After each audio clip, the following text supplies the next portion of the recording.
the Chi-Town experience on the flight. Let me go tune in to Keek on the mic. He gon' make sure we get our news and highlights. When you get on YouTube, you better hit the like. Hey, what's going on, Bears fans? Thank you so much for joining me for another episode of Keek on the Mic, the podcast all about the Chicago Bears. As always, if you're new to the channel, make sure you hit that subscribe button and the notification to catch all Bears content right here on the podcast. So, Bears fans, on today's episode of Keek on the Mic, we are going to do a full 7-round mock draft for our Chicago Bears. And as we all know, we've been speculating for weeks and weeks and weeks as we get ever closer to this year's NFL draft on who we believe the Chicago Bears will not only take with pick number 10, but also those 2 second-round picks as well. But on today's episode of Keek on the Mic, I thought it would have been a really fun idea just to do a full 7-round mock draft. I have done 3-round, 4-round mock drafts here on the channel, but I think you guys really enjoy when I do full detailed 7-round mock draft for our Bears. So as always, as I'm going through each and every one of these picks,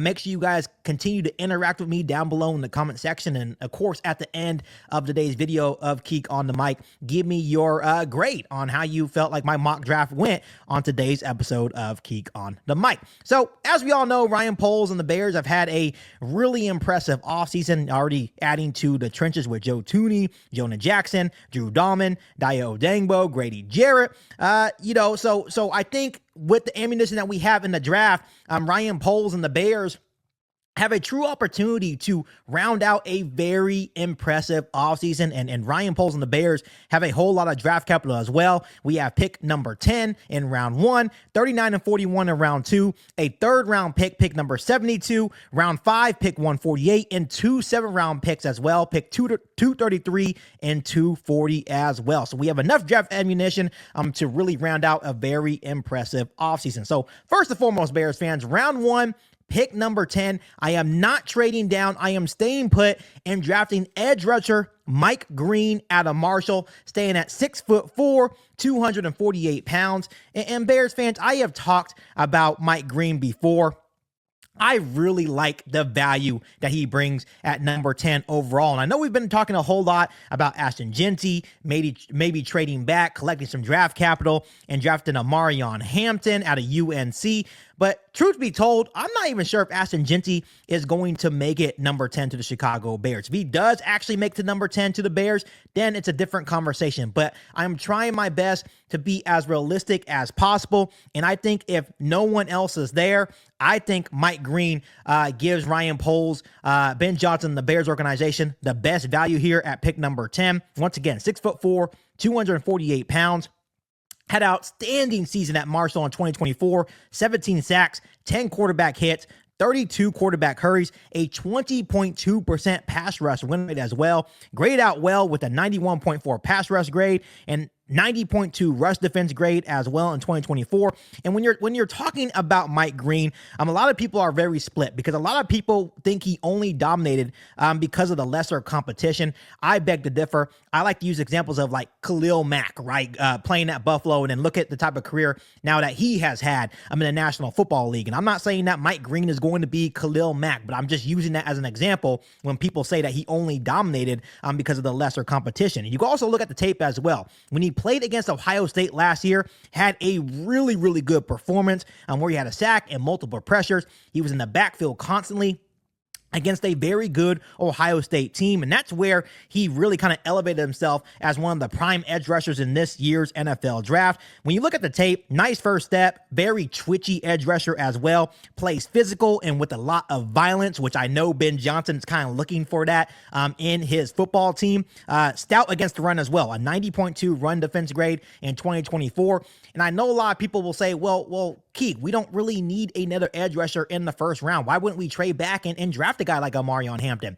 When you listen to what Ryan Poles had to say about the edge rusher position, he said it very clearly that you cannot have enough good edge rushers on your roster. He's trying to use the model how the Philadelphia Eagles built their defensive line. And if you do add a guy like Mike Green, you have Montez Sweat, Dayo Odeyingbo, Mike Green, and Austin Booker, and that's not including Javon Dexter, Grady Jarrett, and Andrew Billings. I think this would really bolster this defensive line. And of course, when you look at a guy like Dayo Odeyingbo, he has the versatility to really play inside as well, and that's when you bring Mike Green in. And I think things can get really scary in Chicago when you're looking at this defensive line. So I absolutely love Mike Green. I would be very happy with this pick at pick number 10. I think he would make an instant impact on this defensive line and just make this overall defense here in Chicago a whole lot better.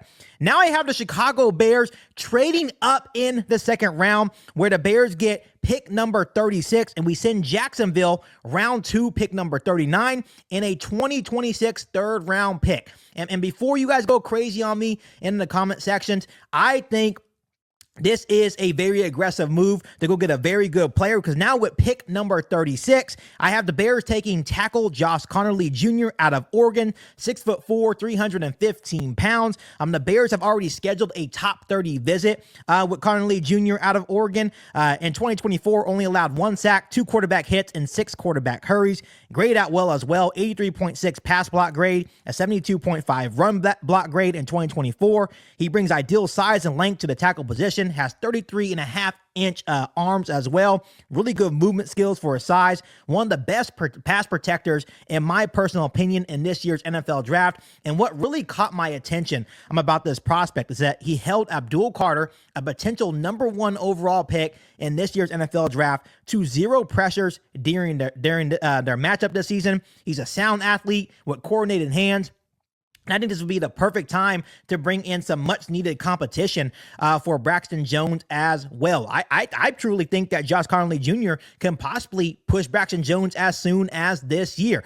I don't think it's worth taking a tackle at number 10, but I think this would be a good spot in the second round to take a tackle with a lot of upside to really push Braxton Jones. And maybe you're looking at your long-term left tackle option here on this offensive line. And it makes a lot of sense because the Bears and Ryan Poles have done a whole lot of work in really improving their interior with Joe Thuney, Jonah Jackson, and Drew Dahlman. You already have Darnell Wright as well. You are just now looking at that left tackle position. I'm not saying that Braxton Jones is terrible, but it could possibly be better. And maybe you're looking at Josh Conerly Jr. as your long-term left tackle for the future for this Bears offensive line. Now moving on to our second round pick number 41. I have the Chicago Bears taking running back Cam Skattebo out of Arizona State, 5'11", 215 pounds. There is so much to love about Cam Skattebo. Of course, I am a little bit biased because he went to Rio Linda High School in California, and it's right around the corner from where I live. So I have been documenting Cam Skattebo for a very, very long time. In 2024, 294 rush attempts, 1,712 rushing yards, 21 touchdowns, 44 receptions, and 543 receiving yards. And then you look at his performance in the college football playoffs against the Texas Longhorns: 143 rushing yards, 2 rushing touchdowns, 8 catches, 99 yards, and also threw a 42-yard passing touchdown as well. This guy has a massive chip on his shoulder. He has the physical mentality you're looking for, great contact balance, tackle breaking, after contact ability, everything you are looking for in a 3-down back. Cam Skattebo will offer. He's really good in between the tackles, but can also go side to sideline as well and get big gains as well. Has the ability to be a receiver threat for Caleb Williams in this Bears offense as well. I think Ben Johnson, Ryan Poles, and the Bears are going to be very intrigued with Cam Skattebo. Not one guy is bringing him down. And I think the last time I talked about Cam Skattebo on this podcast, his pro comparison is actually David Montgomery. So I think this would be a perfect pick early in the second round. You take care of the running back position. You add him with DeAndre Swift, especially with an improved offensive line play as well. Cam Skattebo and DeAndre Swift can be really, really special here in Chicago. So now moving on to round 3, pick number 72. I have the Chicago Bears Once again, beefing up the defensive line with defensive lineman Armin Norman Lott out of Tennessee, 6'3", 315 pounds. In 2024, had 5 sacks, 9 quarterback hits, and 13 quarterback hurries with an 18.9% pass rush win rate. When you look at Norman Lott, he's just athletically gifted, can be a big-time player as a 3 technique, strong first step, good speed to power ratio. His game lacks technique. He needs to develop in that area a little bit more, but his violence and his hands really pop out on tape. You look what the Bears have already done to this defensive line with adding Grady Jarrett, already have Andrew Billings, Javon Dexter. We draft Mike Green in round 1, and obviously Montez Sweat as well. This defensive line can be really special, and this would just be another boost to an already very talented defensive line here in Chicago, a guy that we can develop into something special, just be a rotational pass rusher behind guys like Grady Jarrett and Javon Dexter. I'd really love this pick to continue to beef up the trenches in round 3 with Norman Lott. Now moving on to round 5, pick 148 of the Chicago Bears, addressing the safety position with Billy Bowman Jr. out of Oklahoma, stands at 5'10", 200 pounds. This guy is a versatile coverage defender, and is also a big play machine. Had 2 interceptions and had a 79.6 passer rating allowed in 2024. He, to me, is one of the best ball hawking safeties in this class due to his elite combo of range, ball skills, and instincts. I think the reason why he is dropping in the 2025 NFL draft, because he does have some tackling woes. So he is a liability as a tackler, but I just think in certain situations, his versatility comes in handy. He has experience playing, as a free safety in the box, as a slot corner, so you can put him anywhere on the football field, but his tackling woes could be a possible concern, but I think this would still be a very good value for Ryan Poles and the Bears in round 5. Now moving on to our first round 7 pick number 233. I have the Bears selecting linebacker Teddy Buckingham out of California. Stands at 6'2", 235 pounds. When you look at Buckingham, he's a big-time athlete, posted a 9.77 RAS score with a 4.6 40-yard dash and a 40-inch vertical. And when I looked at his tape was absolutely incredible. 5 sacks in 2024. He has a knack for turnovers, 5 forced fumbles, and 8 interceptions in his career with UC Davis and the California Golden Bears. Has really, really good closing speed, good movement in space, also a really solid tackler.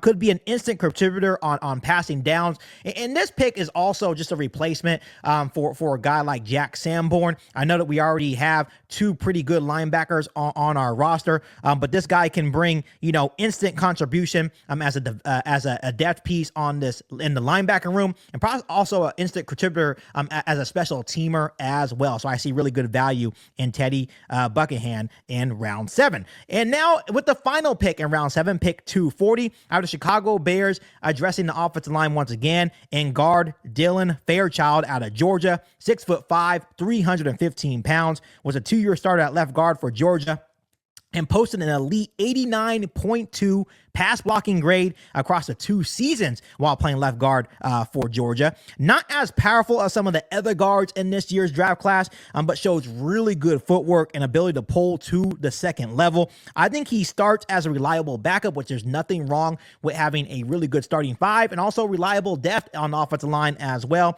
But if he can get a little bit stronger, I think he can have the ability to even be more for the Chicago Bears football team. Remember, you look at a guy like Joe Thuney, he's 33 years old. Then you look at Jonah Jackson being 28, coming off a tough season with injury. So it's going to be really important for Ben Johnson, Ryan Poles, and the Bears to find really good depth behind those guys as well. Of course, we have some guys on the roster already that can be really good backups, but I think it's no problem in round 7 to find really good value in a guard like Dylan Fairchild, a guy that can come in and also add solid depth to this offensive line room. So Bears fans, overall, what grade do you give my full 7-round Chicago Bears mock draft on today's episode of Keek on the Mic? I definitely like what I did. Continue to add to the trenches. Continue to add a solid running back in Cam Scatterbu to pair him with Caleb Williams and DeAndre Swift. And I just think it's a really solid draft. I think we stayed focused